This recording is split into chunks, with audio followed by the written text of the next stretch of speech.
안녕하세요. 저는 두 딸을 둔 40대 후반의 여자입니다. 자식에게는 아무리 애정을 쏟아도 늘 미안한 게 부모 마음이죠.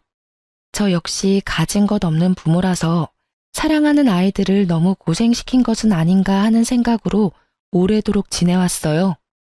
워낙 준비도 없이 이른 나이에 결혼했고, 그마저도 빚이나 다름없던 탓에 신혼을 즐길 여유조차 저희에게는 허락되지 않았어요.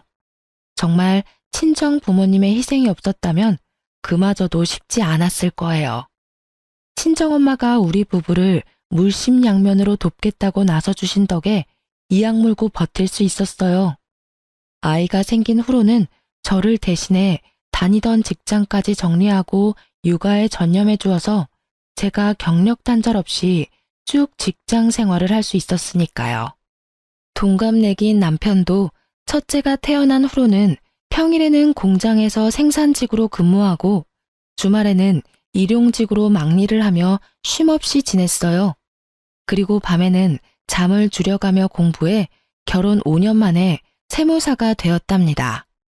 어디 가서 남편이 세무사라고 말하면 돈 관리 걱정 없겠다. 능력 있고 돈 잘 버는 남편 뒀다. 이렇게 말하곤 하더라고요. 저도 남편이 평생 직업을 얻었다는 것만으로도 앞날이 탄탄대로일 거라 믿었어요. 주변 분들이 많이 축하해 주셨지만 유독 시아버지께서 이 소식에 뛸 듯이 기뻐하셨어요. 아버지, 엄마, 나 이제 공장 일도 막일도 안 해도 돼요. 이제 번듯한 직업이 생겼다고요? 이제 고생 끝이에요, 끝. 장하다 아들아. 너희가 결혼하겠다고 했을 때만 해도 걱정이 앞섰는데 이 애비는 이제 걱정 하나도 없다. 세아가 너도 마음고생 많았다. 이제 행복할 일만 남았구나. 아버님께서 응원해 주신 덕이죠. 남편 몰래 저희를 얼마나 챙겨주셨어요. 감사해요. 정말 너무 감사드려요. 아니다. 부모가 돼서 너희를 더 챙기지 못해 늘 너희 볼 낯이 없었는데 이렇게 기쁜 소식을 전해주니 내가 우리 아들과 며느리에게 감사할 일이지. 그런데 행복한 일이 찾아오면 그에 반한 일도 겪기 마련인 걸까요? 남편이 세무사가 된 지 얼마 안 돼서 그렇게도 건강하시던 시아버지는 갑작스러운 사고를 당해 별세하셨어요. 앞으로는 좋은 일만 있으리라 믿었던 저희의 믿음은 시아버지의 별세와 함께 무너지고 말았죠. 좋은 소리는 다 듣는 남편의 직업은 그저 허울 좋은 한울타리가 되었어요. 시모와 신우의 뒷바라지를 하느라 모아놓은 돈 한 푼 없고 우리 가족이 쓸 생활비도 매번 부족해서 허덕였으니 말이에요. 시아버지의 사별로 홀로 서기를 해야 할 시어머니는 한 번도 자신의 힘으로 돈을 벌어본 적이 없어 무섭다는 이유로 사회생활을 하려고 하지 않았고 나이만 먹었지 여전히 철없이 구는 신우는 자신을 통제하던 시아버지가 없으니 물 만난 고기처럼 하루가 멀다 하고 사고를 쳐댔어요. 아이들이 커갈수록 돈이 많이 드는데 남편이 시댁 챙기겠다고 나서니 우리 가족까지 시댁을 위해 희생해야 했고 어쩔 땐 손해까지 감수해야 했어요. 거기다 시아버지가 세상을 떠난 뒤 그렇게도 자상하던 시모가 마치 다른 사람이라도 된 듯 돌변해서 목소리까지 커지니 감당이 되지 않았어요. 시아버지와 막 사별했을 당시는 시어머니께서 큰 슬픔에 빠져 걱정이 많았는데 마음을 추스르고 난 후에는 온 가족을 주무르려는 독재자에 불과했어요. 시어머니는 시아버지께서 살아생전에는 직장 생활을 하느라 시부모님을 잘 살피지 못하는 제게 바쁘게 일하니 괜찮다고 말씀하시곤 했지만 혼자가 되신 뒤부턴 저더러 이 세상 일은 다 너 혼자 하느냐며 갖은 구박을 하셨어요. 처음엔 혼자라 외로우셔서 그런가 보다고 생각했지만 날이 갈수록 심해졌고 저는 일을 쉬는 주말에라도 자주 찾아뵙기 위해 노력했죠. 하지만 막상 찾아뵈면 시댁에 집안일을 시키고 꼭 저더러 장을 봐오라고 시켰어요.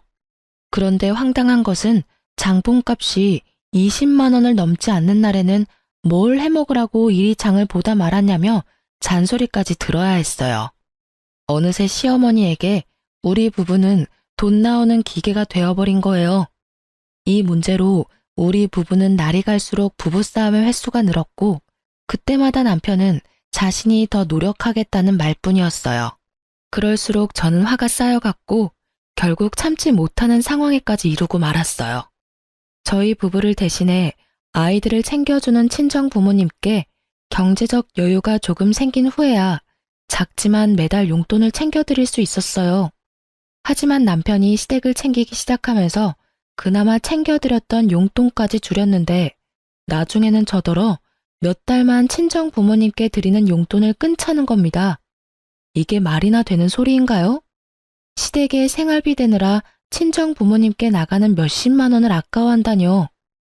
저는 결국 남편을 대신해 이 문제를 해결하기 위해 시댁에 찾아갔어요. 어머님, 연락도 없이 찾아와 이런 말씀까지 드리게 돼서 죄송하지만 남편이 챙겨드리는 생활비 대신 매달 용돈으로 드릴까 해요. 어머님께 드리는 생활비가 적은 금액은 아니라 기간이 길어지니 저희에게 부담이 돼서요. 제 말이 어머님께 서운함으로 남지는 않았으면 좋겠어요. 예, 너희가 생활비를 줬으면 얼마나 준다고 그러니? 네 시아비가 벌어다 준 돈의 절반밖에 안 되는 액수야. 나도 원래 씀씀이 줄이고 버티면서 사는 건 모르니? 누가 들으면 돈 1,000만 원은 주는 줄 알겠구나. 저희 네 식구 한 달 생활비만큼 어머님께 드린다는 거 아시잖아요. 맞벌이로 지내는데 외벌이와 다를 게 없을 정도라고요. 아가씨가 사업한다고 벌려놓은 것도 남편이 메꾸느라 진이 빠진다는 건 모르세요? 자식이면 나이 든 부모 돌봐주는 건 당연한 이치 아니니? 내가 네 시아비 보내고 얼마나 힘들었는지 몰라? 너 지금 너희 사리사욕 채울 돈이 나한테 오니 아깝다 이거니? 응?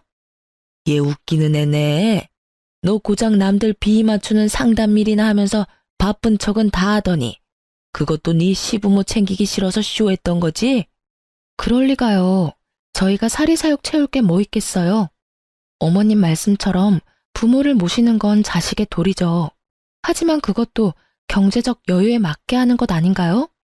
몇 달 전부터는 남편이 저희 생활비는 제때 주지도 못하고 있어요. 어머님과 아가씨 챙기기 위해 제 자식들에게 부족함을 느끼게 할 수는 없는 거잖아요.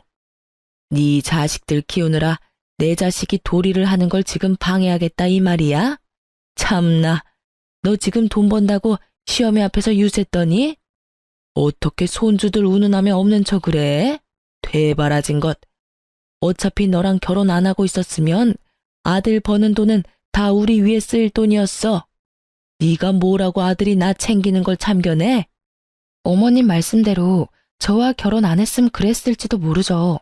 그런데 지금은 가정이 있는 가장이잖아요. 이걸 따지는 게 무슨 의미가 있나요? 어머님도 이제 자식 그늘에서 그만 나오세요.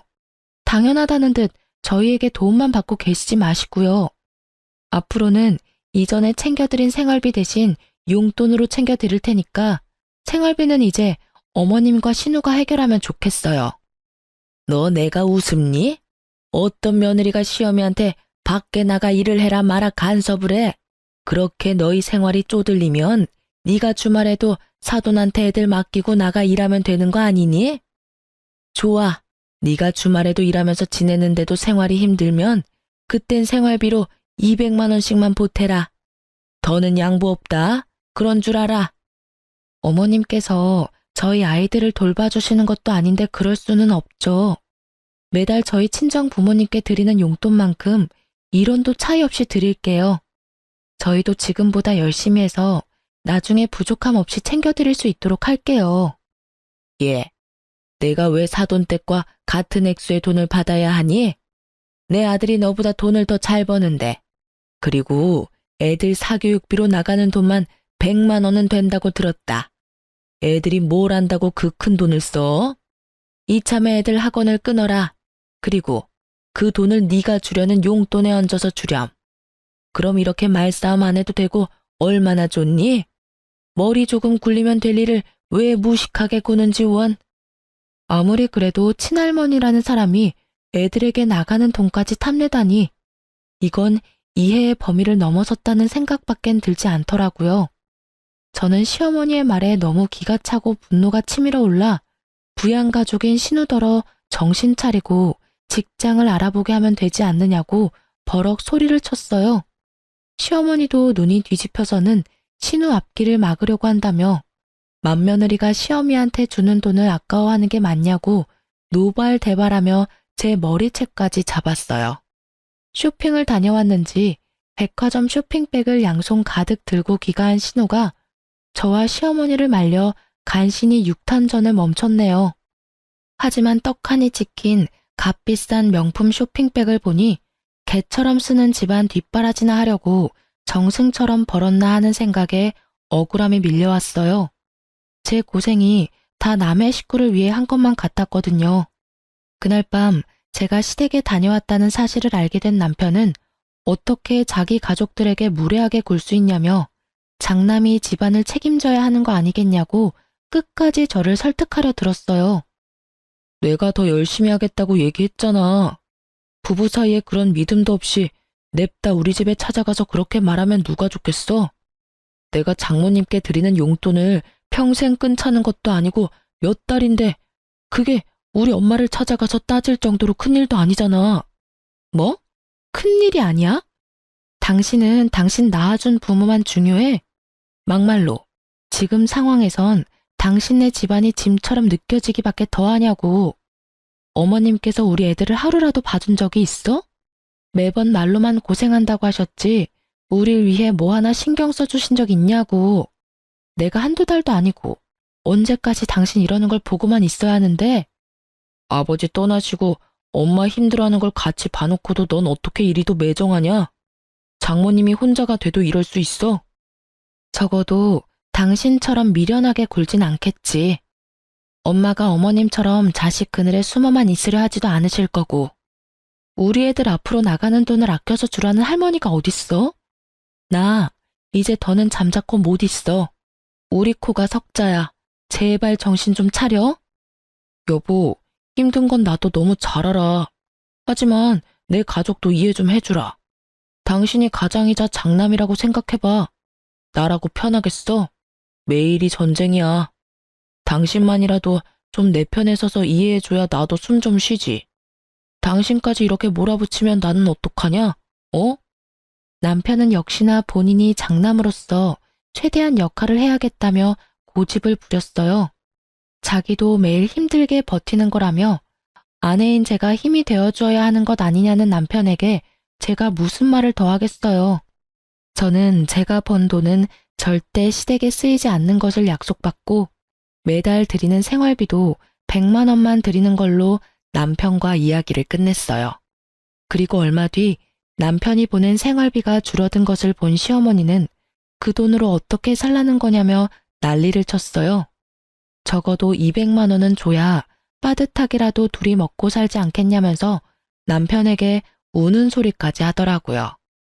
남편은 그런 시어머니의 모습에 안절부절 못했지만 저는 절대 굽히지 않았어요. 그러자 도끼 가득 찬 눈빛으로 저를 쏘아보며 바늘로 찔러도 피 한 방울 안 나올 거라며 막말을 퍼부었죠. 그 후 시어머니는 대놓고 저를 더욱 홀대하기 시작했고 나중에는 시댁에 발도 못 들이게 출입을 막았어요. 이게 이렇게 멸시받을 정도의 문제인가 하는 생각이 끝도 없이 들었지만 좋은 게 좋은 거라고 차라리 잘 됐다 싶어 굳이 관계 개선을 하기 위한 노력은 하지 않았어요. 안 좋은 사이일수록 멀리하는 게 서로 좋잖아요. 어차피 미움받은 김에 저는 정말 며느리로서 최소한만 하며 그렇게 지냈어요. 하지만 여전히 남편은 저 몰래 용돈이라는 명목으로 시어머니와 신우에게 돈을 줬고 우리 가정의 생활은 나아질 게 없었어요. 그래도 더는 가타부타 하지 않았죠. 남편이 제 눈치는 보였는지 더는 신우가 큰 사업을 벌리지는 않았거든요. 그리고 빠듯하지만 이전처럼 친정 부모님께 드리던 용돈도 변함없이 챙겨드릴 수 있었어요. 한창 말하기 좋아할 나이인 아이들이 친정 부모님께 우리 부부의 이야기를 미주알 고주알 말한 탓에 친정 부모님께서는 용돈 받는 걸 부담스러워 하셨지만 남편은 자기 가족들 챙긴다고 저러고 있는데 저도 제 가족을 챙겨야겠다는 생각에 고집을 부렸죠. 이렇게라도 해야 제가 덜 화가 나니깐요. 그렇게 아끼고 아끼며 지내기를 수년, 늘 어린이로 멈춰 있을 줄만 알았던 우리 딸들이 어느새 커서 사춘기에 접어들었어요. 집이 좁아 안방을 아이들에게 내어주고 작은 방에서 남편과 지내지만 시기가 시기인 만큼 아이들도 자신의 방이 필요하다며 조르더라고요. 친구 누구는 혼자 쓰는 방이 우리 집 안방만 하다. 또 다른 친구는 엄청 호화스러운 집으로 이사를 갔다. 이런 말을 하는 것을 들으면서 참 가슴이 미어졌어요. 그 누구보다 열심히 살아왔음에도 아이들에게 더 나아진 것 없는 모습으로 그저 아이들에게 늘 바쁜 엄마가 된 것 같았거든요. 그래도 딱 하나, 제가 지금도 잘했다고 생각되는 한 가지는 그 힘든 와중에도 한 푼 두 푼 아무도 모르게 모았다는 것이었어요. 장장 20년이라는 세월 동안 말이에요. 없는 형편에 허리띠 졸라매고 살면서도 이 돈만큼은 없다고 여기며 지내왔거든요. 저는 다른 건 몰라도 앞으로도 이 허름하고 좁디 좁은 집에서 살지는 않아야겠다고 다짐했어요. 딸들이 더는 잘 사는 친구를 부러워하며 주눅들지 않았으면 했어요. 그래서 20년 동안 모으고 모은 돈으로 평생 살 괜찮은 집을 사야겠다고 결심하게 됐죠. 그 뒤로 저는 짬짬이 시간을 내서 이사 갈 집을 알아보러 다녔어요.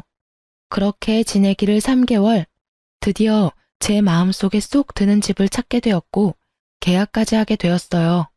그리고 계약서를 받아온 그날 남편과 딸들을 거실에 앉히고 계약서를 보여주며 이사를 할 거라는 사실을 알렸죠. 아주 짧은 시간 정적이 맴돈 뒤는 기뻐 날뛰는 아이들의 모습을 볼 수 있었어요. 남편은 사실 여부를 몇 번이나 확인한 뒤에야 눈물까지 글썽이더라고요. 미련한 자신 때문에 늘 피해보는 가족에게 면목이 없긴 했는지 저를 부둥켜 안고는 자신이 고생만 시켰는데 제 덕까지 보게 되어 미안하고 고맙다면서 한참을 북받친 감정을 추스르기 바빴어요. 이사갈 새 집을 보러 간 날은 집을 샀다는 사실을 알린 그 주 주말이었어요. 초대하지 않은 사람과 함께 구경하러 가게 될 줄은 몰랐지만요. 이사할 집을 가보기로 하고 나갈 채비를 한창 하고 있을 때 갑자기 누군가 초인종을 눌렀어요. 네, 시어머니가 연락도 없이 대뜸 우리 집에 찾아왔던 거예요. 어떻게 알았는지 제가 구태여 말하지 않았음에도 제가 집을 샀다는 걸 이미 알고 계시더라고요. 더 웃긴 것은 저를 못마땅해 하며 시댁엔 오지도 못하게 했던 분이 제 돈으로 집을 마련했다고 하니 어쩜 그렇게 다른 사람처럼 저를 대하시던지 남편에게나 보여주던 살가운 모습으로 제 이름을 사근사근 부르며 말하는데 당혹스럽기까지 하더라고요. 예, 지우 엄마야. 그간 고생 많았다. 우리 며느리가 이렇게 능력 있고 알뜰한 애였다는 걸 다시 한번 새삼 깨닫는구나. 어쩜 이렇게 기특한 며느리를 뒀을까 싶다니까. 아, 어머님, 무슨 그런 말씀을 하세요. 이전엔 저를 그렇게나 미워하셨잖아요. 어머, 내가 언제 널 미워했어? 그냥 시댁을 챙기는 게 부담스럽다는 말에 내가 상처를 조금 받아서 서운했던 거지. 내가 섭섭한 마음에 내게 모나게 굴었던 점은 마음에 담아두지 말렴. 내가 생각해도 그때 내가 너무 어리석었다 싶어. 그래, 엄마. 서운할 수 있지만 그래도 우리 다 가족인데 좋게 풀려서 다행이다. 엄마가 그렇게 먼저 말씀해 주시니까 지우 엄마도 마음이 좀 풀릴 거야. 우리 가족 화목한 분위기 너무 좋다. 이사 가려니까 가족 사이도 더 돈독해지려나 봐. 먼저 그렇게 말씀해 주시니 제가 몸둘 바를 모르겠네요. 그래도 용기 내서 좋은 말씀도 해주시고. 앞으로는 모나게 굴지 않으마. 내가 더 성숙하게 대했어야 했는데 그러지 못했어. 앞으로는 딸처럼 여기며 지내마. 너도 안 좋은 감정이 남아있다면 풀었으면 좋겠구나. 다 늙어서 나 챙길 건 우리 며느리랑 장남밖에 더 있겠니? 너희 부부가 노후를 보낼 소중한 공간이니 내가 꼭 한번 가보고 싶어서 이렇게 왔는데 불편해하지 않았으면 하구나. 그럼 어서 더 늦기 전에 출발하는 게 어떻겠니? 마음 같아서는 이 가식덩어리인 시어머니를 당장이라도 함께 갈 수 없으니 그만 돌아가시라고 말하고 싶었지만 이렇게까지 굽히는 모습에 꾹 참았어요. 저도 괜히 아이들 앞에서 시어머니에게 못되게 굴 수도 없었고요. 함께 저희 차로 새로 이사갈 집을 향해 가는데 차에서도 내내 우리 부부의 칭찬을 늘어놓기 바빴어요. 남편과 제가 궁합이 잘 맞아서 이렇게까지 성공할 수 있었다느니 제가 능력이 없다 했지만 실은 남편보다 훨씬 대단하다느니 그렇게 무시할 때는 언제고 이제 와서 왜 저러나 싶으면서도 나쁘게 말하지 않는 게 다행인 건가 싶기도 하더라고요. 그렇게 속에도 없는 제 칭찬을 늘어놓는 시어머니의 말을 듣다 보니 새 집에 도착했어요. 시어머니는 애들보다도 더 떨린다고 요란법석을 떨었어요. 하지만 좋은 게 좋은 거라고 결혼 20년 만에 처음으로 저희 부부가 이사하는 거니 시어머니도 기대가 되나 보다 하고 넘겼어요. 집 내부를 살피는데 시어머니 눈이 반짝반짝 빛을 내며 구경하다가 갑자기 꼬치꼬치 캐묻기 시작하는 거예요. 그런데 사람이 참 이상하죠. 관심이라고 여기고 좋게 생각하려는데 자꾸 시어머니를 볼수록 싸한 기분이 드는 겁니다. 거기다 이 방은 이렇게 쓰면 좋겠고 가구는 이렇게 놓으면 딱 맞다. 저 방은 드레스룸으로 딱이다며 방마다 쓰임을 정하듯 말하면서 발코니까지 샅샅이 보더라고요. 오죽하면 둘째 딸이 시어머니에게 누가 보면 할머니가 이사 오는 줄 알겠다. 할머니도 우리가 이사하는 게 그렇게 좋아? 라고 물어볼 정도였죠. 그 말을 들은 시어머니는 들뜨는 걸 어쩌겠냐며 호탕하게 웃으셨어요. 실로 새 집을 보고 돌아온 이후 큰 사건 없이 평안한 일상을 보냈어요. 시어머니가 저를 대하는 태도까지 시아버지가 살아계실 때처럼 살가워지더라고요. 그래서 집 구경을 갔던 날 느꼈던 그 불안한 기분은 틀어진 관계에서 비롯된 제 착각이었나 싶더라고요. 지금 생각해보면 착각이길 바랬나 싶네요. 남편과 시어머니가 더 이상 제 가정에 피해를 주지 않으니 점점 제 마음도 풀려갔죠. 온 가족이 이삿날만을 고대하며 그렇게 행복한 마음으로 지냈어요. 뒤에서 시어머니가 어떤 작당 모의를 하는 줄도 모른 채 이제야 모든 게 잘 풀리는 것 같다고 바보 같은 생각까지 하면서요. 그러나 어김없이 우리 가족의 이사 당일 문제가 터지고 말았습니다. 한 집에서 20년을 사니 어찌나 짐이 많던지 이삿짐 센터에 사다리차까지 부른 대이사였어요. 그래서 이른 아침부터 준비해 일찍이 짐을 옮겨 차에 싣고 새 집으로 향했죠. 도착해서는 저와 남편이 본격적인 이사를 위해 현관문을 열어두려고 불이 나게 새 집으로 올라갔어요. 그러곤 들뜬 마음으로 현관 도어락을 누르는데 무슨 일인지 자꾸 틀렸다는 소리만 날 뿐 문이 열리지 않는 거예요. 남편과 저는 당황스러움을 감추지 못했어요. 저번 집 구경을 왔을 때 우리 가족만 알 수 있도록 비밀번호를 바꾸고 여러 차례 확인까지 했기 때문에 부동산에 물어볼 수 없는 노릇이었거든요. 남편과 제가 번갈아 해보았지만 굳게 닫힌 문은 열리지 않았고 5번 정도 틀리니 처음 듣는 소리가 한참을 울리다 멈췄어요. 그런데 그 소리가 멈추고 5분쯤 흘렀을까요? 절대 열리지 않던 현관이 안에 있는 누군가에 의해 맥없이 열렸고 곧 집에서 나온 사람을 보고 저는 기함했어요. 마치 자기 집인 듯 누가 이렇게 시끄럽게 하냐며 성이 잔뜩 난 목소리를 하며 나온 사람은 바로 신우이였죠. 그렇게 뻔뻔하게 우리 집에서 나와서는 한다는 말이 가관이었어요. 누가 아침부터 이렇게 시끄럽게 굴어? 뭐야, 오빠랑 새언니네? 이른 아침부터 무슨 일이에요? 남의 집 도어락은 왜 그렇게 눌러대서 사람 잠을 다 깨워요? 아가씨가 왜 내 집에서 나와요? 이게 다 어떻게 된 일이에요? 도대체 어떻게? 누가 보면 진짜 언니네 집인 줄 알겠네. 상황 파악이 안 되나 본데 지금 내 집에 쳐들어오려는 모양새인 거 모르겠어요? 그게 무슨 소리야? 분명 엄마도 우리가 이사올 새 집이라고 같이 구경까지 왔었는데 너 지금 이게 뭐 하는 짓이야? 어떻게 이렇게 앙큼한 짓까지 하실 수 있지? 어쩐지 사람이 갑자기 변하면 죽을 때가 된 거라던데 왜 그렇게도 미워하고 나에게 갑자기 태세 전환을 했나 했더니 이런 꿍꿍이었어. 아가씨, 당장 내 집에서 나가요. 나가라고요. 당신 그게 무슨 소리야? 꿍꿍이라니.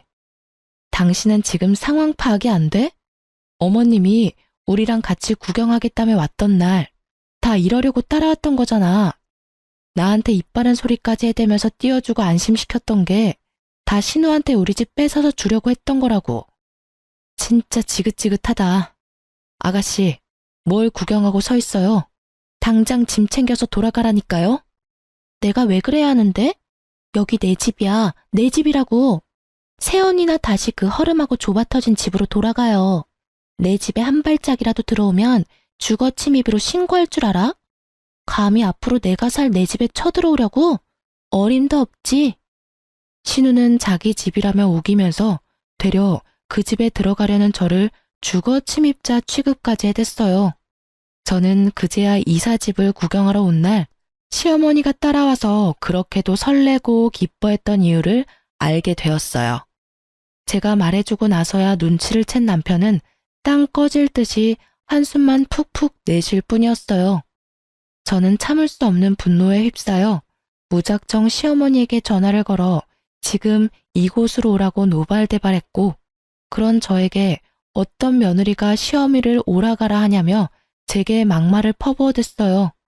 하지만 저는 아랑곳하지 않고 시모에게 신우가 길바닥에 나앉는 꼴을 보고 싶은 게 아니라면 당장 오라고, 30분 안에 오지 않으면 그땐 경찰 부르겠다고 따졌어요. 시어머니는 그래도 자기 딸이 쫓겨날까 걱정은 됐는지 정말 딱 30분 만에 오더라고요. 저는 시어머니를 보자마자 어떻게 된 일인지 직접 자초지종을 설명하라고 언성을 높였어요. 염치 없는 사람으로 치자면 따라올 자가 없을 정도인 시어머니는 이 상황에서도 당황스러운 기색조차 없이 되려 저를 향해 소리를 지르기 바빴어요. 이 멍청한 거사, 딱 보면 모르니?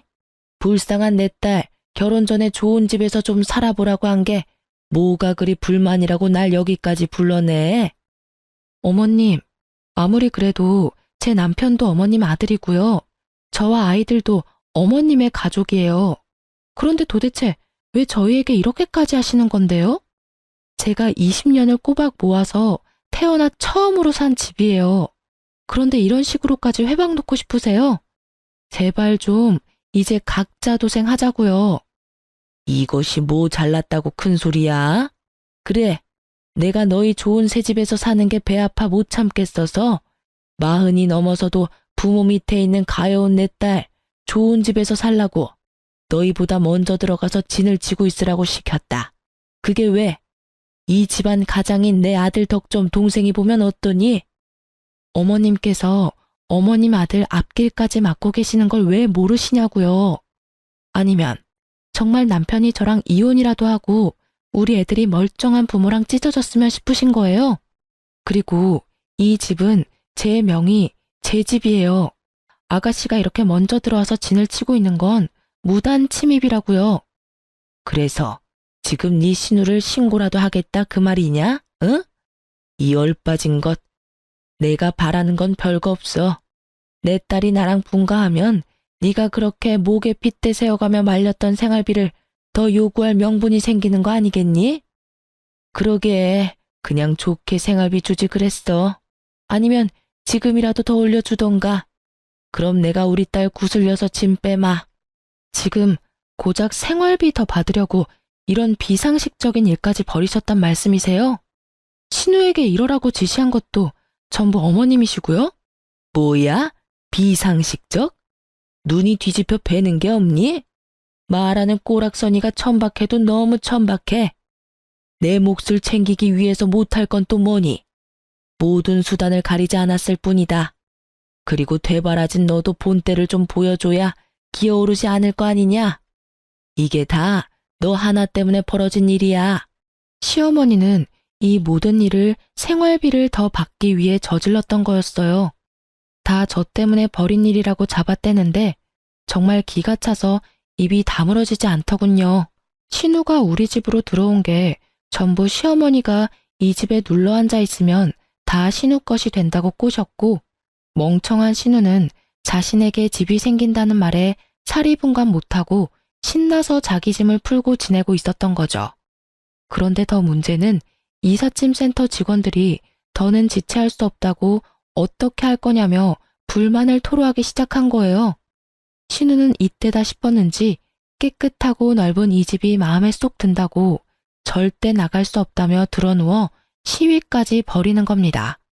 이런 중대한 일에 애도 아니고 말도 안 되는 떼를 쓰는 게 맞는 건가요? 저는 하는 수 없이 이삿짐 센터에 양해를 구하고 다음 날로 이사를 미룬 뒤 직원들을 돌려보냈어요. 그리고 시어머니와 신우에게는 내일 짐 풀기로 했으니 오늘 중에 당장 이 집에 있는 신우의 짐을 전부 빼서 시댁에 다시 가져다 놓으라고 엄포를 놓았죠. 하지만 저를 우습게 하는 시모와 신우는 제 말에 콧방귀 끼며 안 빼면 어쩔 거냐고 비아냥대기까지 했어요. 정말 머리가 지끈거리고 심장이 터질 것처럼 화가 치솟았는데 더욱 저를 미치게 만드는 건 이 상황에서도 여전히 큰 소리 한번 제대로 못 치고 입을 꾹 다물고 있는 남편의 모습이었어요. 내가 이런 꼴이나 보자고 이런 정신 빠진 시댁을 가족이라고 뒀나. 부당한 대우에도 부모라고 입 한 번 뻥긋하지 못하는 덜 떨어진 남편을 앞으로 뭘 믿고 살아야 하나 하는 생각들이 물밀듯 밀려왔는데 하필 그때 눈치 없이 떠든 신우의 혼잣말이 제 귓속에 꽂혔어요. 남 비위나 맞추며 굽신대는 일하면서 번 돈으로 집 마련한 게 뭐 자랑이라고 나더러 나가라 말아야?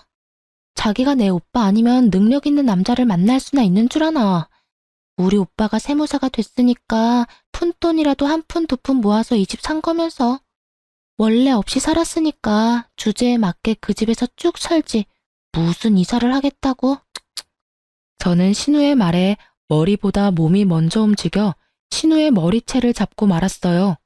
결국 신우와 시모를 상대로 몸싸움까지 벌이게 되었고 남편과 딸들까지 나서서 간신히 멈췄지만 제 분은 풀리지 않았어요.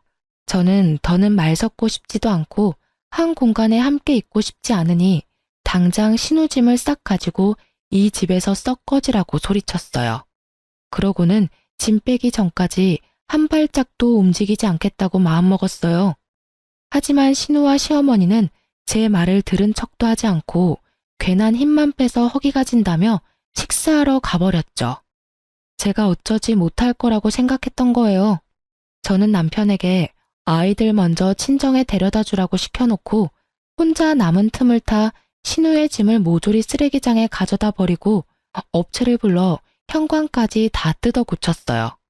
뭘 하다 왔는지 해질녘해야 신우와 시어머니가 돌아왔어요.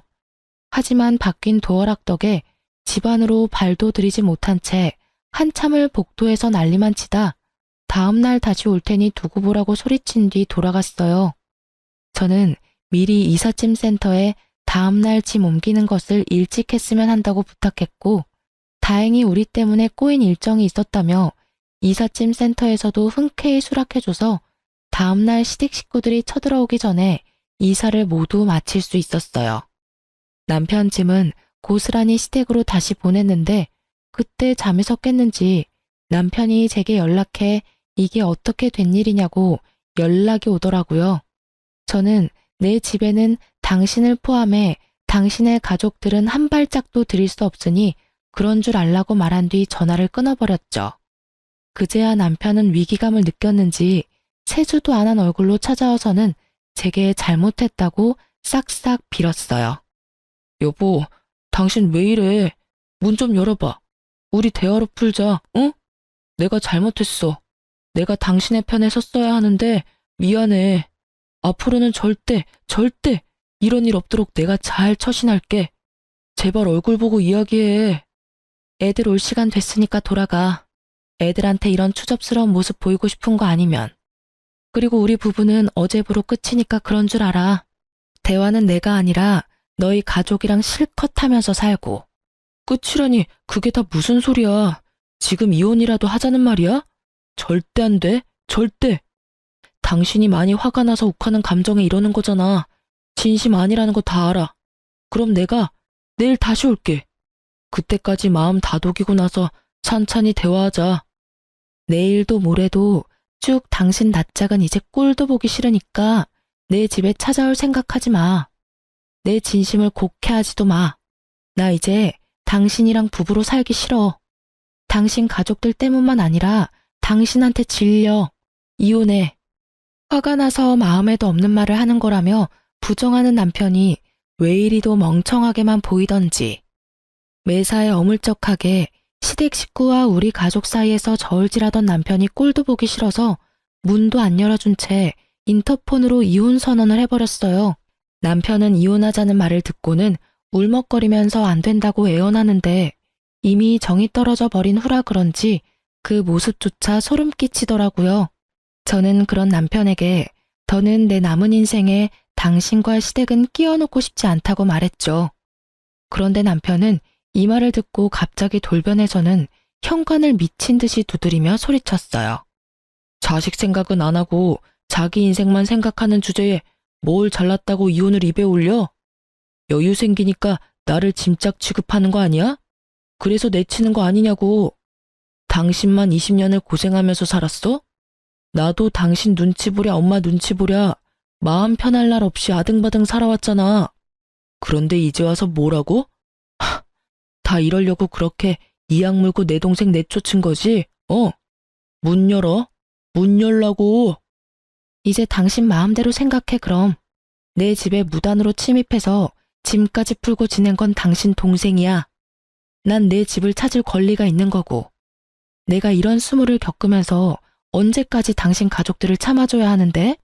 남편인 당신도 아무것도 안 하고 방관이나 하고 있는데 내가 뭐하러 당신과 부부관계를 이어가고 남보다도 못한 당신 엄마랑 동생을 가족으로 여기며 살아야 하느냐고. 나도 이제부턴 내 아이들, 내 부모만 챙기면서 살 거야. 네가 혼자 네 부모한테 효도한답시고 우리 힘들게 할 때 나는 차마 내 부모님한테 못했던 효도 나도 이제부터라도 하면서 살 거라고. 그러니까 이혼해. 이혼하자고 제발. 그럼 너도 내가 내 부모 챙길 때 네 부모 챙기지 그랬어. 왜 다 내 탓을 하려고 드는 건데? 네가 못한 건 네 탓이지 내 탓이 아니야. 우리 애들 때문에라도 이혼은 절대 안 돼. 이왕 이렇게 된 거 며칠 애들이랑 시간 보내면서 잠시 생각 정리하고 다시 대화해. 남편은 성이란 성은 다 내놓고 이혼은 안 된다며 인심 쓰듯 생각 정리할 시간을 주겠다고 말하곤 돌아갔어요. 하지만 저는 아랑곳하지 않고 아이들에게 이혼에 관한 설명한 후 동의를 얻고 곧장 이혼 소장을 날렸습니다. 그런데 얼마 후 이혼 소장을 본 시어머니가 남편보다도 먼저 제 집에 찾아와서는 깽판을 쳤어요. 여태 내 아들 개고생은 다 시켜놓고 뭐? 이혼? 돈 걱정 끝나니까 내 아들을 버리겠다 이거냐? 뭐 이런 게 다 있어? 벌레만도 못한 것이 뻔뻔해도 정도가 있지. 소송 취하해. 양심도 없이 니깎게 이혼은 무슨 이혼이야? 엄마라는 것이 자식한테 죄 짓는 건 줄도 모르고. 어머님, 제가 오늘 이렇게 어머님을 마주한 이유는 그딴 소리나 들으려고 한 게 아니라 그래도 이혼을 앞둔 입장에서 마지막 예의라도 차리기 위함이에요. 이혼은 어머님이 아니라 남편과 하는 거니까 가타부타 하지 마세요. 저희 부부 이혼하겠습니다. 반대를 하시려거든 남편에게나 이야기하세요. 야, 이 되바라진 게 지금 뭐라고 주둥이를 놀리는 거야? 시어머니는 자기 분에 못 이겨 제게 마구잡이로 손을 휘두르며 듣기 거북한 막말을 쏟아냈어요. 저는 이제 정말 끝이라는 마음으로 큰 반항은 하지 않았어요. 그렇게 한참 동안 저를 괴롭히던 시어머니는 저더러 사람도 아니라며 한 번만 더 이혼 얘기를 들먹이면 그땐 진짜 가만두지 않겠다고 경고하고는 돌아가셨어요. 거울에 비친 제 몰골은 암담하더군요. 하지만 괜찮았어요. 저는 시어머니가 제게 한 막말을 전부 녹음한 파일을 챙겨 병원으로 향했고 치료받은 진단서를 떼서 곧장 시어머니를 신고했어요. 그런데 못된 시어머니와 남편은 간사하기까지 했어요.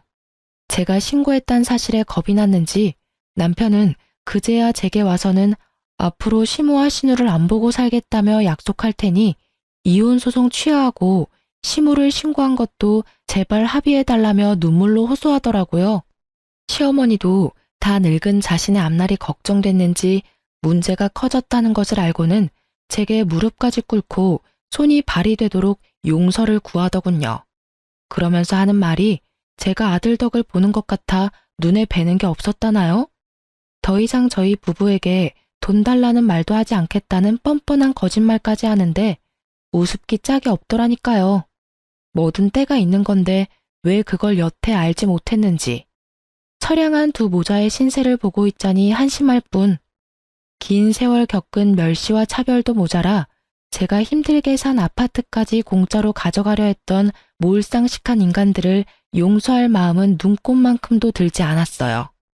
그래서 남편과의 일도 시모와의 문제도 법정에서 그 시시비비를 가려 깔끔하게 정리했답니다. 한동안 전남편과 시모가 저를 찾아와 바짓가랑이를 붙들어대는 통에 다른 이유로 골머리가 썩긴 했지만 그래도 통쾌했어요. 그렇게 무시하던 저에게 법이 무서워 애원하는 꼴이라니 말이에요. 거기다 이혼 후 면접 교섭일이면 딸들이 전남편을 만나고 왔는데 그럴 때면 애들이 한숨을 푹푹 내쉬게 물어보니 자기들을 만나러 나온 전남편의 모습이 남루하기 짝이 없어서 마음이 답답하다고 하더라고요. 그런데 나중에야 전남편이 왜 그런 꼴을 하고 나오는지 알게 되었어요. 그게 전부 딸들에게 동정을 사기 위해 쇼를 벌인 것이었죠.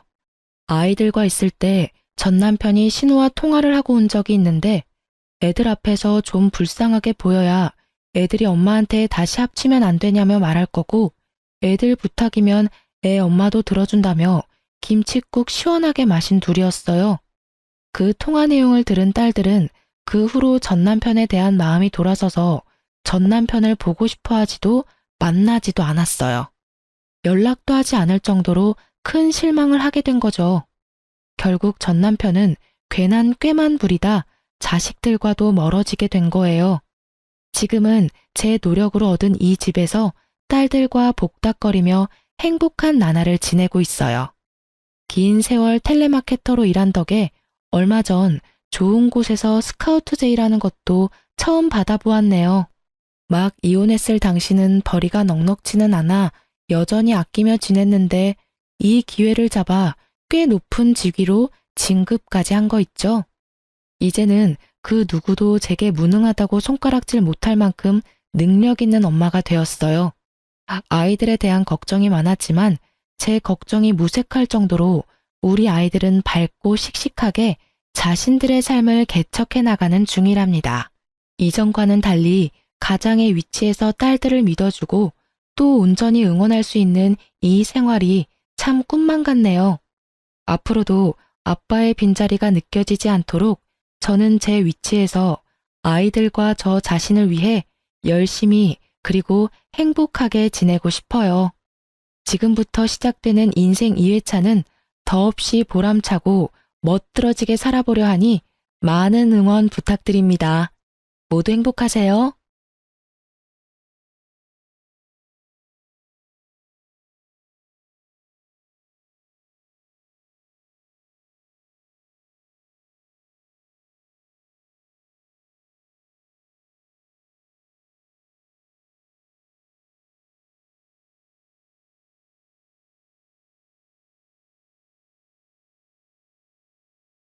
안녕하세요. 저는 60대 후반이고 누군가의 시모가 될 뻔했던 아줌마입니다. 우리 아들이 아직 결혼을 못했어요. 이전에는 결혼 정년기에 결혼해서 손주 낳고 행복하게 사는 걸 보고 눈 감는 게 소원이었는데 지금은 그저 아들이 큰 병 없이 무난하게 살아주는 게 소원이에요. 당연히 어떠한 계기가 있어서 그렇게 마음을 바꿔먹은 거 맞아요. 지금도 그 아이만 생각하면 기가 막히는데 그 아이도 분명 누군가의 딸일 거란 말이죠. 자식 같아서 마치 딸이라도 생긴 것처럼 잘해줬는데 참 세상에 별사람 다 있다는 걸 깨달았어요.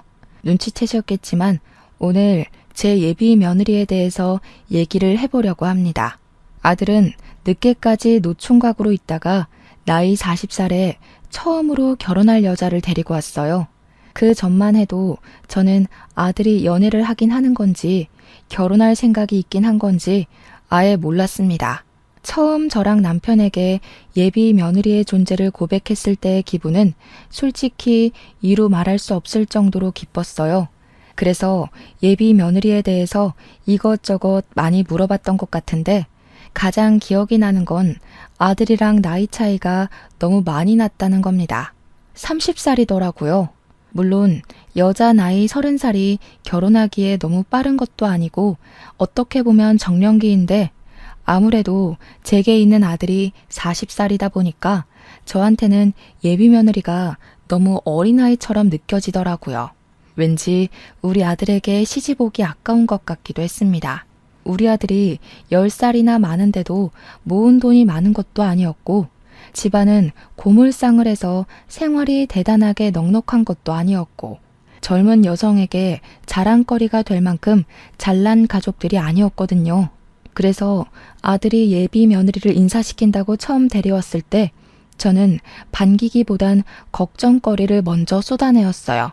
그럴 수밖에 없었던 이유는 어린 며느리가 아깝기도 했지만 나중에 이런 문제들로 우리 아들한테 딴말하거나 자존심을 굽힐까봐 걱정된 마음도 있었거든요.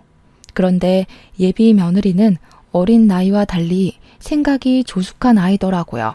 우리 아들이 노총각으로 길게 있을 수밖에 없었던 건 여자들에게 인기 있는 타입이 아니기 때문이었는데 예비 며느리는 우리 아들이 그동안 일에 열중하고 본인에게 시간을 쏟느라 연애를 못했을 뿐이라고 말을 하더라고요. 그 예쁜 말씨에 저는 예비 며느리로 고민했던 시간이 홀라당 날아가 버렸습니다. 우리 아들을 그렇게 좋게 봐주니 엄마로서 너무 고마울 따름이었어요. 아들이 결혼을 늦게 시작하는 것이 이렇게 착한 아내를 두려고 그랬나 보다 싶은 생각까지 들었습니다. 저는 이왕 결혼을 마음먹었다면 하루빨리 하는 게 좋겠다고 첫인사 때 얘기를 했어요. 상견례 날짜를 빨리 잡자고 했더니 예비 며느리가 내내 웃고만 있다가 처음으로 곤란한 얼굴을 하더라고요. 그러다 하는 말이 자기 부모님이 먼 섬에 있다고 상견례가 어려울 것 같다고 하는 겁니다. 그러니? 그래도 상견례 때 아니면 언제 제대로 인사하고 대화를 해보겠어. 사돈 쪽에서 영 시간이 안 되면 내가 시간 낼 수 있으니 우리 바깥 양반이랑 같이 섬에 가면 돼. 네? 그렇게까지 안 하셔도 되는데 괜히 제가 피해주는 건 아닌가 몰라요. 상황이 여의치 않으면 상견례 안 하는 집안도 덜어 있다고 해서 그럴 생각이었거든요. 그럴 수가 있나. 식구들 사이에 당연히 상견례는 해야지. 하루만 시간 내달라고 해. 우리가 섬에 찾아가겠다고. 제가 계속 괜찮다고 나는 시간 많고 여유 많다고 했더니 예비 며느리가 끝내 감사하다며 그럼 날짜를 잡아보겠다고 했습니다.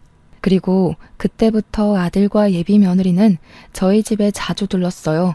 예비 며느리는 이미 며느리라도 된 것 마냥 집에 올 때마다 이것저것 나서서 하려고 했습니다. 제가 아무리 쉬라고 해도 굳이 제 뒤를 졸졸 따라다니면서 살림을 자처했어요. 어머님, 제가 할게요 하면서 돕는 모습이 얼마나 고맙고 예뻤는지 모릅니다.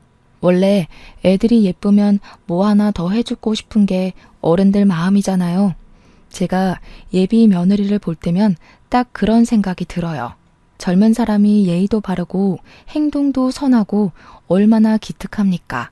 그래서 저는 언젠가부터 예비 며느리가 좋아하는 음식을 먹이고 좋아하는 반찬을 만들어 싸주었어요. 예비 며느리가 혼자서 자취를 하는데 젊은 사람이 자취하면서 밥을 옳게 해먹기나 하겠습니까? 배달이나 포장 음식만 시켜 먹기 다반수지 돈 벌면서 내 밥 스스로 해먹는 거 참 쉽지 않을 거거든요. 게다가 예비 사도는 섬에 있어서 멀리 타지 생활하는 예비 며느리를 못 챙겨줄 거란 말이죠.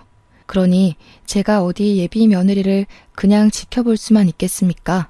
앞으로 우리 식구가 될 아이니 잘 먹이고 잘 지내고 싶어서 저는 꼬박꼬박 반찬을 챙겨줬어요. 그때마다 예비 며느리는 항상 눈물을 흘릴랑 말랑하면서 감사 인사를 해줍니다. 타지 생활하면서 부모님 못 뵌 지 오래됐는데 어머님이 계셔서 정말 좋아요. 저 정말 시집 잘 올 것 같아요. 저 무조건 합가할 거예요. 어머님 옆에서 살면서 어머님께 효도할게요. 그땐 우리 아들보다 10살이나 어린 예비 며느리가 왜 그렇게 안쓰러웠는지 모르겠어요. 예비 며느리가 저를 잘 따라주니 제가 더 그런 마음이 들었던 것 같기도 하네요. 저는 예비 며느리가 마치 제 어린 딸이라도 되는 것처럼 아들보다 더 안부 연락을 하고 부족한 생필품을 챙겨주었습니다. 예비 며느리는 우리 집에 올 때마다 반찬이 담긴 종이 가방을 하나씩 꼭 쥐고 돌아갔어요. 저는 이미 예비 며느리가 우리 아들과 결혼할 거라 믿어 의심치 않았기 때문에 예비 며느리를 벌써 가족으로 생각하고 있었어요. 그래서 문득 혼자 고군분투하며 살고 있는 며느리 자취집을 가서 직접 챙겨주는 것도 나쁘지 않겠다는 생각이 들었습니다. 혹시 몰라 며느리에게 전화해서 허락을 구했더니 예비 며느리도 그걸 흔쾌히 좋아해 줬어요. 저는 오래간만에 하루 전날 장까지 봐가면서 몸에 좋은 재료들과 요리를 선별해 평소 엄마의 손길 아니면 쉽게 먹지 못할 반찬들로 준비했습니다. 당연히 예비 며느리가 저희 집에서 잘 먹던 반찬들까지 더해서요. 그리고 이왕이면 예쁜 용기에 담아주고 싶어서 한 번도 안 쓰고 다른 곳에 빼놨던 새 용기까지 꺼내서 정성스레 담았어요. 만들고 담기까지 준비 과정만 무려 4시간이 걸렸습니다. 아주 꼭두 새벽부터 일어났었고 마치 자식 소풍 도시락 싸주는 마음으로 성심껏 준비했어요. 그렇게 예비 며느리 집을 방문하는 당일 저는 양손 가득 짐을 들고서 택시를 탔습니다. 자차를 갖고 있는 남편은 볼 일이 있어서 나갔고 버스를 타기엔 짐이 너무 많아서 어쩔 수 없이 요금 좀 나오더라도 택시를 탔어요. 제가 반찬을 꾸준히 줬기 때문에 그것들이 소량 정도 남아있겠지만 아마 거의 다 먹었을 겁니다. 말 그대로 소량으로 줬거든요. 예비 며느리 집 앞에서 차를 내리고 엘리베이터를 타려고 하니 예비 며느리가 마중을 나왔어요. 제가 택시에서 연락을 한번 했었거든요. 마중 안 나와도 된다고 했는데 기어코 나와줬더라고요. 어머님, 짐이 왜 이렇게 많으세요? 세상에, 이걸 다 만드신 거예요?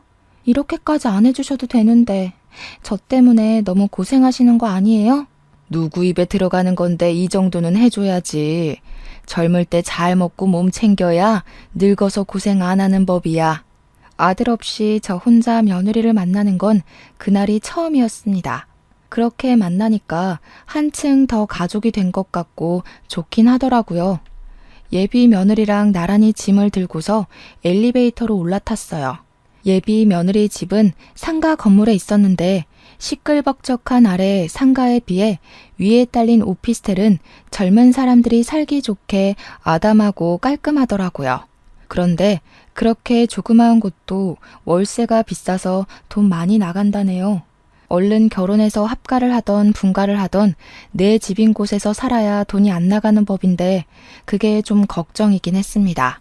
예비 며느리랑 같이 짐을 들고 주방으로 보이는 곳에다 반찬들을 올려놨어요.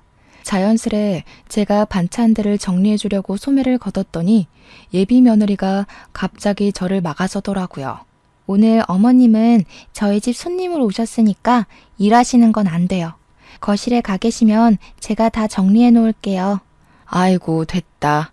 내가 어디 시켜 먹을 사람이 없어서 널 시키겠어? 너 고생하라고 이 많은 반찬 싸운 거 아니야. 실은 냉장고가 엉망이라서 어머님한테 보여드리기 민망해서 그래요. 제가 일 때문에 바빠서 집밥을 밤 늦게 먹다 보니까 정리할 시간이 없어서. 아직 결혼 안 한 여자들이면 다 그렇지 뭘. 요즘이 어디 옛날이랑 같은가? 결혼도 안 한 젊은 사람들 워낙 바빠서 살림하기 버거운 거 누가 모른다고. 정리 못하는 게 당연한 거야. 괜찮다. 예비 며느리가 하도 딸 같은 마음에 제가 정리를 해주고 싶어서 한 고집을 좀 부렸거든요. 근데 예비 며느리도 저한테 좋은 모습만 보여주고 싶다고 그렇게 사정을 하는 겁니다. 할 수 없이 저는 거실에 앉아서 며느리가 준 커피만 마시며 쉬었어요. 그 사이 예비 며느리는 제가 챙겨온 반찬을 허겁지겁 정리하기 시작했습니다. 곧 제 반찬이 너무 맛있어 보인다면서 이걸로 밥 먹고 싶다고 금세 밥까지 하더라고요. 그 모습이 또 귀여워서 저도 주방 일을 도우려고 슬그머니 다가갔으나 예비 며느리가 워낙 주방 근처도 못 오게 다 대접해 주려고 해서 그냥 두 손 두 발 놔버렸어요. 이참에 예비 며느리 집이나 구경해보자 싶어서 아담한 집을 둘러봤습니다. 오피스텔인데도 작은 베란다가 있길래 나가봤는데 그때 바닥에 웬 속옷이 하나 떨어져 있는 걸 발견했어요. 주워보니까 남자 속옷이더라고요.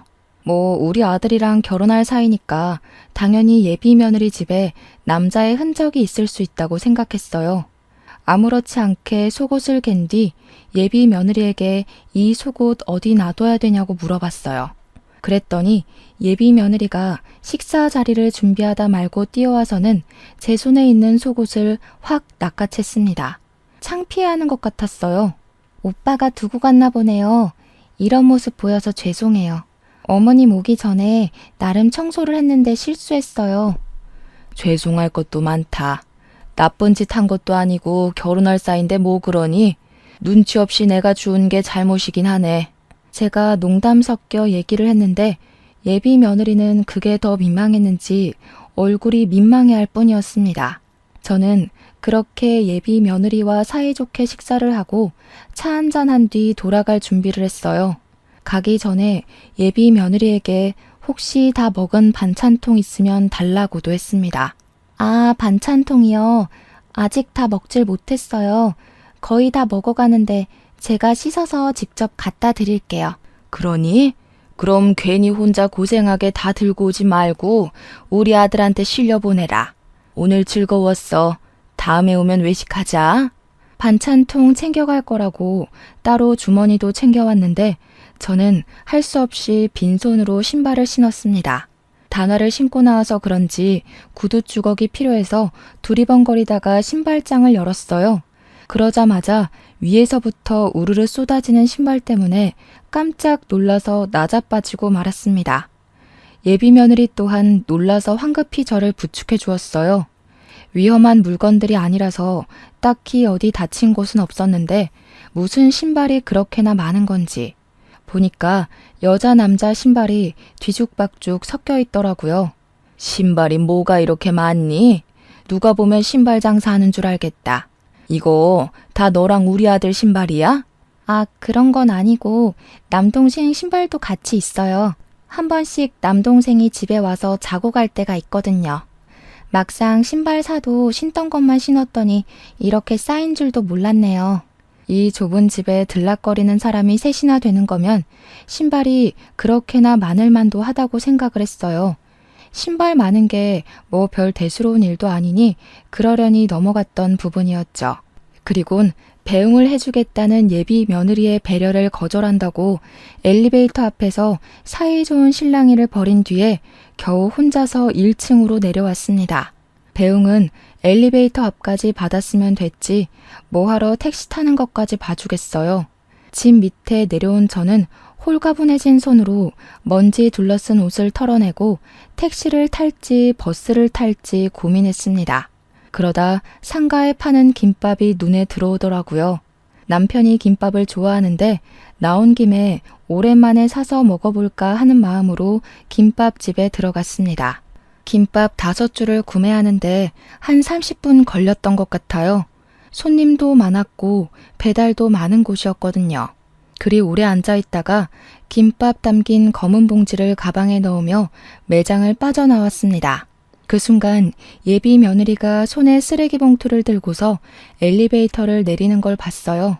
아는 체 하려고 했는데 예비 며느리가 누구랑 통화를 하면서 뒷문으로 나가길래 바빠 보여서 내버려 뒀습니다. 그런데 그 순간 예비 며느리 뒷모습과 함께 제 눈에 보인 쓰레기 봉투 속 용기들. 그건 제가 방금 며느리 집에 올려다 주고 온 반찬통이었습니다. 너무 순식간에 지나갔던 상황이라 착각했을 수도 있다고 생각했어요. 근데 이 찜찜한 마음이 이미 오해로 쏠려버렸고 제 걸음은 어느새 예비 며느리를 뒤를 쫓게 되었어요. 뒷문으로 나갔더니 그곳은 상가랑 오피스텔이 같이 쓰는 소각장이었습니다.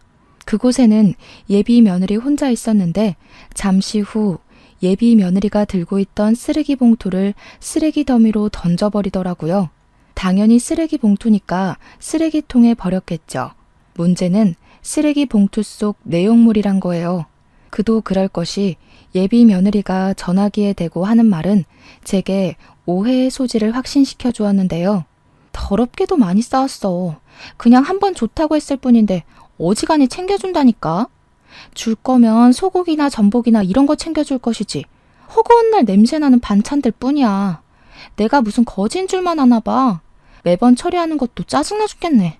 그리고 내가 이전에 반찬통도 다 버려버렸거든? 갑자기 그걸 달라는 거 있지? 들키는 줄 알고 간 떨어질 뻔했어. 예비 며느리가 하는 발언부터 목소리 톤은 제게 잊지 못할 큰 충격을 안겨줬어요. 내가 잘못 들은 거겠지 라고 무딘 소리를 하기에는 예비 며느리의 본색이 너무 제 눈앞에서 적나라하게 펼쳐졌습니다. 그 순간 너무 놀라고 당황스러워서 소리를 낼 뻔했지 뭡니까. 여태껏 제 눈에 예비 며느리는 당연히 선하고 여리고 아이 같기만 했었어요. 그저 내 아들만큼이나 챙기면서 보듬어주고 싶었는데 어떻게 뒤에서 이런 짓을 하고 있었던 건지. 그럼 이제껏 제가 자기를 생각해서 챙겨준 반찬들을 전부 하찮게 보고 있었다는 거잖아요. 제가 해주는 게 그저 성가시고 제 자체가 귀찮았다는 뜻도 되는 거 아닙니까? 아무래도 예비 며느리가 그동안 제가 줬던 반찬을 저런 식으로 다 버렸던 것 같다는 확신이 들었어요. 이미 그것만으로도 충격인데 심지어 예비 며느리는 누군지 모를 통화 대상에게 우리 집이 고물상을 하는 곳에도 불평을 늘어놓고 있었습니다. 아버님이 하시는 건데 고물상을 해서 그런지 집에도 고물들이 차고 넘치더라. 집에서 이상한 쉰내가 얼마나 많이 나는 줄 알아? 그 집만 다녀오면 내 돈이 더 들어. 세탁소 가야 되지, 사우나 가야 되지. 그래도 그 고물상이 오래돼서 돈은 되더라고. 땅값이 13억이라잖아. 어떻게 제가 안 보는 곳이라고 사람이 이렇게나 건방져질 수가 있는 걸까요? 그러니까 예비 며느리는 저랑 남편이 늙어서 죽게 되면 고물상이 자연스레 아들에게로 가니까 그 자산을 노리고 아들과 결혼하려고 하는 것 같았어요. 우리 아들이 나이가 좀 있고 순박해 보이니까 일부러 접근을 했나 봅니다. 저는 그런 예비 며느리 모습을 모조리 영상 촬영했고 예비 며느리가 소각장을 빠져나갈 때까지 그 냄새나는 곳에 몸을 숨기고 있었습니다. 예비 며느리가 완전히 소각장을 벗어나자마자 바로 쓰레기통으로 향했어요. 제 옷까지 더럽혀가며 쓰레기통 안으로 상체를 숙였고 예비 며느리가 버렸던 쓰레기 봉투를 주었습니다. 아니길 바라는 것도 이미 늦었다는 걸 알지만 그래도 착각이길 바랐어요. 그런데 이미 쓰레기 봉투를 꺼내자마자 알겠더라고요. 제 반찬통은 봉지에 비춰서 아주 잘 보였고 반찬통 안의 음식물은 걸러지지도 않고 그대로 담겨 있었습니다. 몰랐던 며느리 실체를 정확하게 알게 되자 아주 기가 막혔어요. 다리에 힘이 풀려서 그 더러운 곳에 그대로 주저앉아 버렸습니다. 아직도 제가 그날 김밥을 사지 않고 귀가를 했다면 이 사실을 몰랐을 거란 생각에 소름이 끼쳐요. 증거도 잡았고 상황도 파악이 되었으니 바로 예비 며느리 집에 올라가 멱살 잡고 따질 수도 있었으나 일단 저는 그렇게 하지 못했어요. 너무 갑작스러운 충격이라서 우선은 속히 귀가를 하였습니다. 집에 온 저는 이 사실을 남편과 아들에게 말하지 못했어요. 남편과 아들이 당연히 상처를 받겠지만 우리 가족이 상처받는 것보다 더 걱정되었던 건 제가 괜히 어중간하게 이 사실을 들췄다가 불려우 같은 예비 며느리가 홀랑 빠져나갈까 싶어서였어요. 예비 며느리에게 쥐구멍마저 없도록 확실하게 그 실체를 까발리고 싶었고 우리 가족에게 감히 사기를 치려 했던 예비 며느리를 크게 혼쭐내고 싶었습니다. 그래서 일단 아들을 불러다가 상견례는 왜 자꾸 미뤄지냐고 그것만 물어봤어요. 장모님 몸이 안 좋으셔서 지금 병원에 계신다네? 일하다가 다리를 좀 다치셨나 봐. 그래? 섬에는 병원이 없으니 밖으로 나오셨겠구나. 어느 병원이니? 엄마가 시간 되면 병문안 한번 가볼까 하는데 그런 거 불편해 하신다더라. 안 그래도 내가 가보려고 했거든. 여자친구한테 물어봤는데 아직 상견례도 안 한 사이라 그런 건 좀 부담스럽다네. 상견례 일정 안 잡고 계속 미룬 사람이 누군데 그런 핑계를 댔는지 모르겠습니다. 예비 며느리가 어떤 앤지 몰랐다면 예비 사돈 사고 소식에 저도 심장이 철렁했을 거예요. 예비 며느리 걱정으로 밤 지새우며 쓸데없이 또 이것저것 더 챙겨주려고 했겠죠. 근데 제가 예비 며느리의 끔찍한 이면을 봐버렸잖아요. 예비 며느리가 어떤 앤지 알게 된 이상 예비 사돈이 다쳤다는 것도 믿지 않았고 상견례를 미루는 것도 분명 사기치려고 그런다는 걸 확신할 수 있었습니다. 저는 이 여시 같은 예비 며느리를 어떻게 손을 대야 확실하게 떼어놓을 수 있을지 고민했어요. 머리 싸매고 며칠간 고민하며 시간을 보낸 뒤 저는 또 반찬을 준비했습니다. 이번에는 유독 더 냄새가 많이 나는 젓갈, 김치, 장아찌 등등으로 챙겼어요. 그리고 오랜만에 저녁 먹자는 이유로 아들과 예비 며느리를 집으로 불렀습니다. 집에 당도한 예비 며느리는 여느 때처럼 얼굴에 철판 깔고 싱글벙글 잘도 웃었어요. 저녁 식사 준비에도 항상 그랬듯 제 곁을 졸졸 따라다니면서 적극적으로 며느리 노릇을 했어요. 남편이랑 아들이 거실에서 고기를 굽고 있고 저는 채소를 씻는다고 예비 며느리랑 둘이서 주방에 있었습니다. 예비 며느리를 계속 보는데 제가 실체를 알고 있어서 그런지 사근사근 웃는 얼굴이 주먹을 날리고 싶게 생긴 줄은 그날 처음 알았어요. 둘만 있는 그 장소에서 저는 한번 물어나 보고 싶더라고요. 진짜 돈 때문에 이 피곤한 짓을 하는 거냐고 말이죠. 어머니가 아프시다고 들었는데 신경 많이 쓰여서 피곤하겠다. 그럼 결혼은 계속 미뤄지겠네. 혹시나 해서 말인데 우리 아들이랑 결혼할 생각은 있는 거지? 만약 고민돼서 상견례 미루는 거면 아들한테 맞선이나 시켜줘 볼까 해서. 네? 맞선이라뇨. 엄마 그렇게 크게 다친 거 아니라서 몇 주만 시간 주시면 상견례 날짜 잡을 수 있어요. 저 말고 다른 며느리를 생각하고 계셨던 거예요? 정말 서운해요. 그럴 리가 있니? 내가 널 빨리 식구로 만들고 싶은 마음에 조급해서 말이 헛나가 버렸네. 너처럼 올곧은 젊은 애 찾는 게 쉽지 않아. 요즘 애들은 워낙 입맛도 까다로워서 돈 주고 사 먹는 거 아니면 입에도 안 된다더라. 저번에 기사에 어떤 며느리가 시댁에서 싸준 명절 음식을 바로 갖다 버렸다지 뭐니. 그 기사를 보고 너무 소름이 돋았다고 몸을 한번 흔들어줬더니 예비 며느리는 철판을 단단히 깐 건지 뻔뻔하게 같이 욕을 해주더라고요. 어른들 성의를 무시하는 그런 사람들이랑 자기는 다르다면서 얼굴색 하나 안 바뀌고 거짓말을 하는 거 있죠.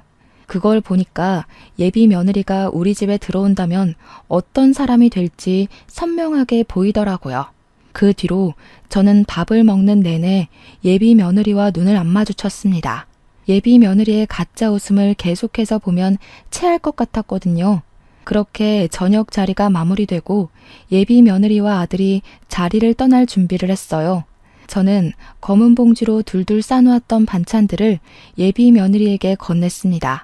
예비 며느리는 여느 때와 같이 환하게 웃으면서 제게 둘도 없는 선물을 받은 것처럼 기뻐했어요. 어머님은 제가 좋아하는 걸 어쩜 그렇게 잘하세요? 저희 엄마도 제 입맛은 못 맞추는데 어머님 솜씨가 대단하긴 한가 봐요. 어머님 덕분에 이번 주도 든든하게 먹고 출근할 것 같아요. 정말 감사해요. 그래, 집 가는 길 조심하고 도착하면 꼭 연락 주고 아들이 좋아하는 반찬도 넣었으니까 둘이 같이 있을 때도 잘 챙겨 먹어. 예비 며느리랑 아들은 기분 좋게 돌아갔어요. 그리고 저는 빠르게 방으로 가서 겉옷을 걸쳤습니다. 남편한테 부탁해서 얼른 애들 뒤를 쫓길 부탁했어요. 남편은 제 제안을 어리둥절해 하면서도 제가 너무 급해 보이니까 일단은 제 부탁을 들어줬어요. 빠르게 움직인 탓인지 다행히 아들 차를 놓치지 않았어요. 아들은 예비 며느리를 집에 데려다 준다고 운전해서 가던 중이었습니다. 그런데 도중에 예비 며느리가 화장실 가고 싶다고 한 건지 아들 차가 휴게소로 들어가더라고요. 제 부탁으로 남편은 아들 몰래 아들 차 주변으로 주차를 해줬어요. 남편이 옆에서 계속 뭐 때문에 이러냐고 물었지만 저는 그저 차에서 내린 애들만 보느라 정신 팔렸어요. 아들이 먼저 차에서 내리고 예비 며느리가 따라 내리는데 아들은 며느리의 부탁을 받고 커피를 사러 가는 듯 했어요. 그리고 그때였습니다. 예비 며느리가 아들 가는 뒷모습만 가만히 보고 있더니 몸을 숙여 차 안에서 뭘 꺼냈어요. 그건 다름 아닌 제가 줬던 반찬 봉지였습니다. 그때부터 제가 동영상을 켜고 며느리를 쫓아갔어요.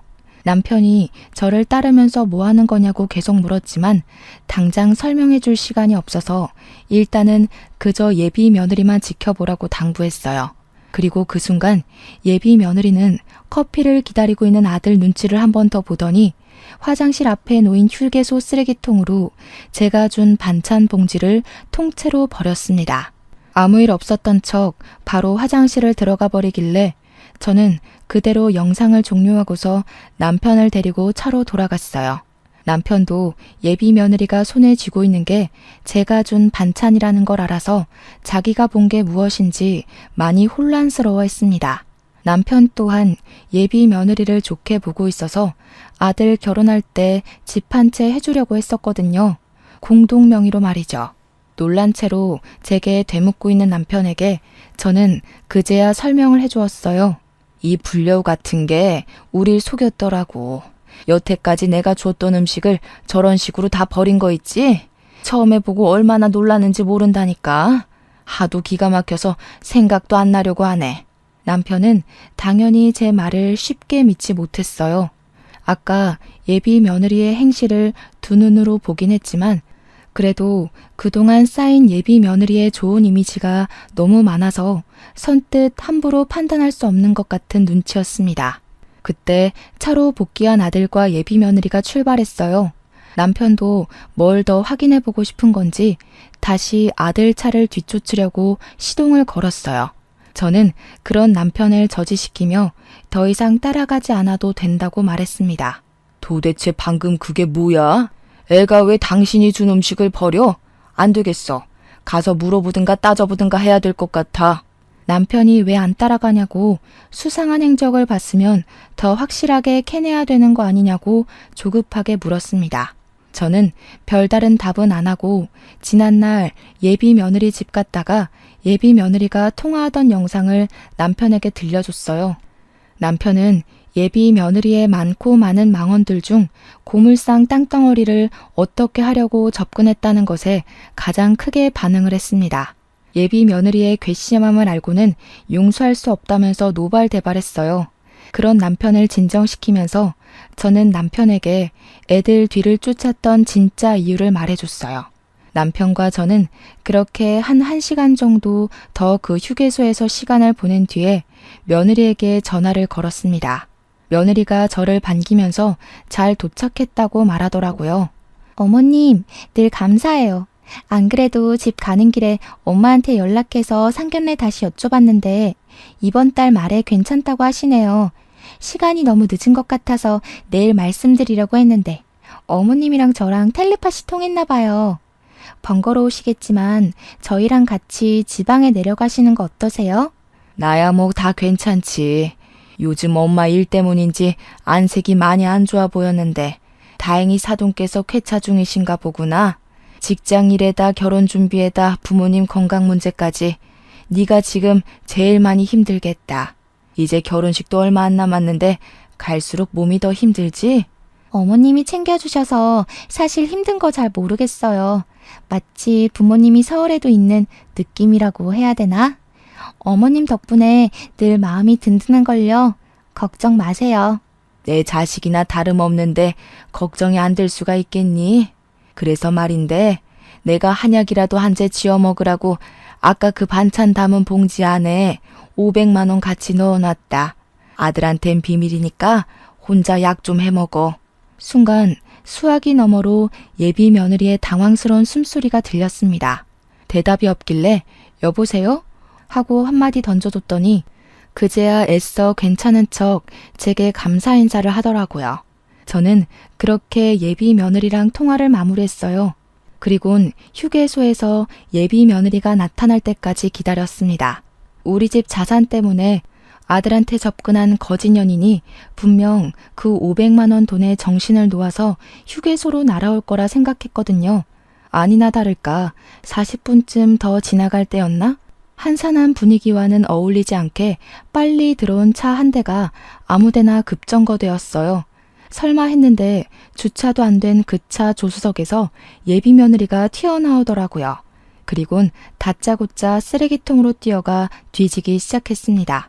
저랑 남편은 우리 아들 차가 아니라서 단번에 알아보지 못했어요. 차를 뒤늦게 주차한 사람은 아들이 아니라 처음 보는 남자였는데 예비 며느리와 또래로 정도로 보였습니다. 그 젊은 총각도 뒤늦게 차에서 내리더니 예비 며느리 곁으로 뛰어가 같이 쓰레기통을 뒤지더군요. 저랑 남편 또한 차를 두고 몰래 그들에게 다가갔어요. 예비 며느리가 나타날 때까지 기다리면서 우리는 이미 마음을 굳혔기 때문에 예비 며느리의 유치한 연기에 속을 자비 따윈 버린 지 오래였습니다. 가까이 다가갔더니 다시 들어도 충격적인 예비 며느리의 목소리를 들을 수 있었어요. 그 할망구는 무슨 이런 검은 봉지에 돈을 숨겨서 보낸대? 고물상을 해서 그런가 집에 고물밖에 없나 보지? 돈 봉투 살 돈도 없나 보네. 아 근데 진짜 500만 원 있는 거 맞아? 결혼도 안 한 며느리한테 어떻게 그리 큰 돈을 줘? 그 할망구 지금 나한테 정말 정신 나가 있어서 진짜 그만한 돈 줄 수 있는 사람이야. 아 근데 어떡해. 벌써 쓰레기 갈아치웠나 봐. 다른 쓰레기통이랑 착각했나? 예비 며느리가 모든 쓰레기를 뒤적거려도 자신이 버린 봉지는 없자 절망했습니다. 그러자 행색 거지 같은 젊은 총각이 달래주면서 예비 며느리를 안아주는데 둘이 같이 있는 폼이 남매는 아닌 듯 했어요. 그래서 그 두 사람의 보기 불편한 사진을 여러 장 찍었어요. 당연히 일부러 쳐다보라고 한 짓이었어요. 안 그래도 셔터 소리 때문에 두 사람이 이쪽을 돌아보더라고요. 예비 며느리가 저를 보자마자 두 눈이 동그래졌는데 그때 젊은 총각이 기세 좋게 나서면서 저더러 뭐 하는 거냐고 언성을 높이는 겁니다. 저는 그런 총각을 무시하고 며느리한테 다가가서 검은 봉지를 내밀었어요. 그리곤 혹시 이 물건을 찾냐고 물어봤죠. 그러자 예비 며느리는 이미 사색이 되어 있었고 총각은 그제야 며느리가 말했던 예비 시모가 저라는 걸 눈치챈 듯 했습니다. 저는 예비 며느리가 이렇게 다시 나타날 거라고 예상을 했기 때문에 아들 차가 떠났을 때 이걸 진작에 주워왔었어요. 어쩜 이렇게 예상을 빗나가지 않게 실망을 시키는 건지. 500만 원을 못 챙겨서 다시 돌아왔나 보구나. 하긴 이 반찬 다 합쳐도 500만 원 값어치는 못하지. 먹기 싫고 더러웠으면 진작 말을 하지 그랬어. 괜히 아까운 반찬값만 날렸네. 어머님, 여긴 어떻게 오셨어요? 그러니까 이게 어떻게 된 거냐면 변명할 필요 없다. 이미 네가 어떤 앤지 알아버려서 괜히 감정 낭비해봤자 서로 입 아프고 귀 아파. 그렇다고 그냥 돌아가기엔 내가 여기서 널 계속 지켜보고 기다렸던 값은 받아야지 않겠니? 그 냄새 나는 반찬도 그냥 쓰레기통에 버리기 얼마나 아까운 요리인데. 저는 그 자리에서 검은 봉지를 풀었습니다. 반찬 뚜껑을 하나씩 다 열면서 500만 원을 찾는 척하며 들고 일어났어요. 예비 며느리에게 주려고 만든 반찬이니 예비 며느리 머리 위로 고스란히 부어주었습니다. 뭐 하시는 거예요? 대체 왜 이러시는 건데요? 그래요. 실수 좀 했어요. 다른 거 버리려고 했는데 착각해서 그걸 버린 거라고요. 제 상황 묻지도 않고 이러시면 안 되죠. 여기서 내가 네 입장을 더 이해해야 된다는 거니? 내가 좋은 마음으로 갖다 바친 것들은 입도 안 대고 내다 버린 거 모를 줄 알아? 500만 원 있다는 것도 뻥이다.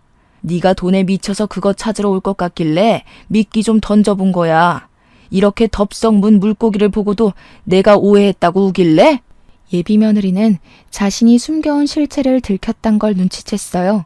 13억 땅덩어리는 다 잡은 셈이었는데 놓치게 된 것에 대한 아쉬움과 분노가 한 얼굴에 공존하고 있었습니다. 그러니까 지금 이악 물고 화를 참는 거예요. 이 와중에도 자기가 상황을 잘 해결할 수 있다고 보나 봐요. 이미 결혼이 물 건너갔다는 건 지나가는 개도 알만한 사실이었는데 여전히 희망을 놓지 않고 있길래 제가 더 신경을 박박 긁어줬습니다. 재벌집 딸내미라도 되면 모를까? 네가 뭔데 우리 집 고물상 하는 걸로 네 창피하다는 듯 얘기하니? 우리가 고물상 한다니까 우습게 보였어? 네가 사기치면 멍청하게 당해줄 것 같았니? 하긴 우리 아들이 잘해주니까 만만했겠지. 그래서 나도 500만 원으로 사기쳐본 거야. 당하니까 기분이 어때? 역시 조금만 더 긁어줘도 예비 며느리의 인내가 바닥을 쳐버렸네요. 예비 며느리는 더 이상 제게 참지 않고 그때 그 쓰레기 소각장에서 봤던 싹수 없는 면모를 바로 드러내 주었습니다. 아, 이 아줌마 진짜 웃기네. 나이를 똥구멍으로 쳐드셨나. 딸 같은 애한테 악바리처럼 대드는 거 진짜 꼴사나워요. 고작 한다는 게 음식 갖고 장난치는 거라니. 이러니까 아줌마 아들이 등신처럼 여자 보는 눈 없어서 사기당하는 겁니다. 어린애 이겨먹으려고 용쓸 기운 있으면 아들이나 제대로 관리하세요. 음식 가지고 장난이라도 쳐야지 어쩌겠어. 너처럼 골빈년들은 말로 해서 못 알아쳐먹잖니. 넌 고작 냄새나는 반찬통 뒤집어 쓴 게 다겠지만 우리는 하마터면 냄새도 안 빠지는 고물덩어리를 며느리로 드릴 뻔했어. 아, 고물보다는 음식물인가? 아니면 폐기물인가? 아무튼 지금 너한테서 나는 그 음식 쩐내랑 네 이미지가 상당히 잘 어울린단 소리야. 화가 많이 난 예비 며느리는 제게 직접적인 욕까지 하면서 더러운 손을 올렸습니다. 그러자 비디오를 찍고 있던 남편이 달려와서 예비 며느리를 밀쳐버렸어요. 예비 며느리가 쓰레기통을 들이받고 넘어지자 옆에 있던 총각이 주춤거리다가 예비 며느리를 챙겨주네요. 건방진 놈 같으니라고 사기친 게 뭐 자랑이라고 곱비 풀린 망아지 새끼 마냥 나불거리는 거냐? 이만큼이나 어른을 놀려 먹었으면 됐지 뭐가 억울하다고 어른한테 손까지 올려? 아버님까지 왜 이러세요? 지금 이거 누가 봐도 상해죄예요. 저 이 꼴 만든 거 정신적 손해배상 신고도 할 거예요. 위자료 털리고 싶지 않으면 당장 저한테 사과하세요. 그럼 서로 쌍방 잘못했다 치고 오빠랑 결혼해 줄 테니까. 위자료 같은 소리 하네. 말 잘했다. 안 그래도 내가 가진 증거가 좀 있어서 이참에 고소해 볼까 해. 안 그래도 빈주머니 우리한테까지 돈 털리기 전에 얼른 세탁소 가고 사우나 가서 냄새나 빼. 근데 지금 이건 바람이니? 아니면 사기 결혼하려고 한 거니? 총각은 괜히 자기한테 불똥 튀어서 돈이라도 뱉어내야 될까봐 바로 예비 며느리에게서 손을 뗐어요. 예비 며느리를 모른 체 하면서 그냥 동네 친구라고 변명을 하더군요. 그랬더니 안 그래도 열이 나 있던 예비 며느리가 총각을 째려보면서 쌍욕을 했는데 고맙게도 그 과정에서 이 둘 사이가 이미 결혼을 한 사이라는 걸 알게 되었어요. 다행히 남편이 비디오 촬영을 끄지 않고 바닥에 폰을 떨구기만 했더라고요. 그래서 본의 아니게 사기 결혼 죄명도 씌울 수 있게 되었어요. 그곳에 그 둘을 내버려 두고 저랑 남편은 그대로 휴게소를 벗어났습니다. 그리고 그 다음날 저는 남편이 찍고 있던 동영상을 증거로 이들을 사기죄로 신고해버렸어요. 그런데 예비 며느리 측에서도 기를 쓰고 우리를 골탕 먹이고 싶었나 봐요. 거기서 우리 아들을 상간남으로 소송하려고 했지 뭡니까. 변호사 말을 듣기 전까지는 그 소식을 알고서 심장이 철렁 내려앉았었어요. 그러나 변호사가 말을 하길 우리 아들이 그들의 혼인관계를 전혀 모른 채 일방적으로 사기를 당했기 때문에 그들이 소송한 상간소송은 기각될 거라고 했습니다. 결혼을 전혀 시작도 안 했는데 이렇게 진이 빠지는 일인 줄 몰랐네요. 그 망할 년을 정리하고 나니까 얼마나 기운이 빠지던지. 소송이 끝나고 한동안은 늦잠을 엄청 잤습니다. 제 결혼을 준비했을 때만 해도 이 정도로 신경을 기울이진 않았거든요. 아무튼 저 그리 나쁘게 살지는 않았다고 자부했는데 하필 그 많고 많은 며느리감 중에서 왜 하필 제게 이런 몹쓸 며느리가 찾아온 건지 모르겠습니다.